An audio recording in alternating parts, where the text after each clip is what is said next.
Wow, two giant leviathans, and they seem to be kissing each other. Huh. And then there's the baby leviathan. Must be feeling awkward watching his parents get horny. Well, I'll leave you to it.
Hi, welcome to my channel.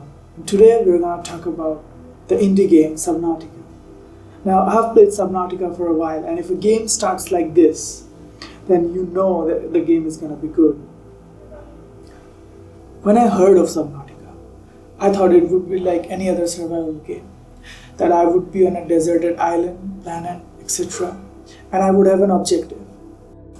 And that is how it supposedly starts. You're put into some shallow waters because of an incident. And so you scan and gather resources till you find out what you can do next.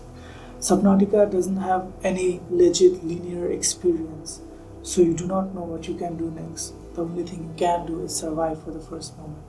The first element of danger is running out of oxygen, so you have to resurface every once in a while to breathe it in. Subnautica allows you to freely explore near sea level and gather any resources you like. But progress underground is limited through technical upgrades, which of course are helpful when you're plummeting thousands of meters, deeper and deeper and deeper. Now that's obviously an innuendo of some sorts. So while you figure that out, I'm going to look at my dildo-shaped plants. I like that pink one. Now maybe I like the violet more. It's a brilliant setup, executed with precision and zeal, but Subnautica's sea legs extend well beyond its opening introduction. Subnautica has a detailed history and briefing of all flora and fauna, which is why this game exceeds other survival games. You are not just someone surviving, you are a scientist of the future on an alien planet. You'll need to explore your surroundings, gather resources, upgrade and craft new gear, and ultimately try to learn what happened to your crew while figuring out if there is any way of escaping the subaquatic nightmare. There are no guidelines, so you can just rest at a stop and explore freely until you have enough gear to venture out deep into the ocean again. The only voice of comfort is your PDA, or personal digital assistant, which gives out quick survival tips, and the radio, which gushes with new information, telling you about potential survivors and life pod locations. These locations allow you to investigate Subnautica's curated world if you have no idea where to go. The ocean around you is teeming with wildlife, and while they might look friendly, most of them will actually kill you.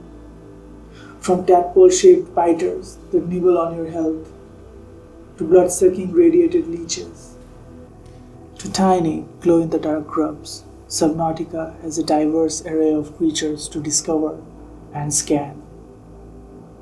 This vast ocean is by no means a friendly place and plays on your paranoia like congested places that could easily mean your death if you go unprepared. Running out of food and water is a constant threat, and your vehicle could run out of charge at any moment, so you have to keep an eye out for that.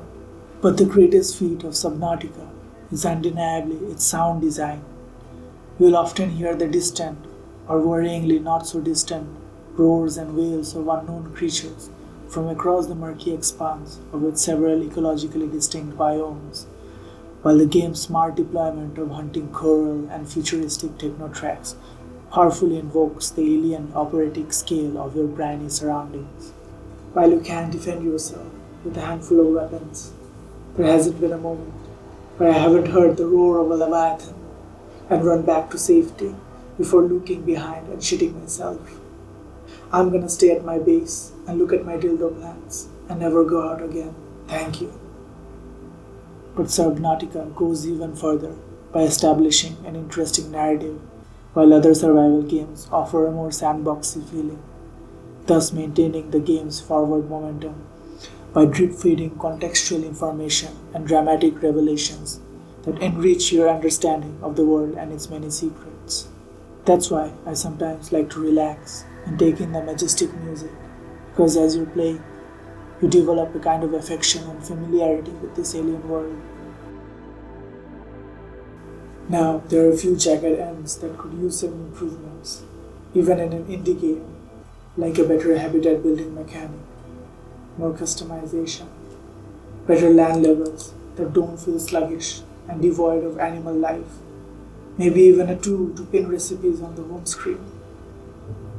But all in all, Subnautica has those moments where you find something funny or cool, or maybe even something you were not supposed to find, and it brings out that fire to go out and explore some more.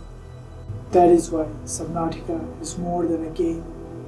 It's an experience, and the ocean holds many secrets. So who knows what you'll find.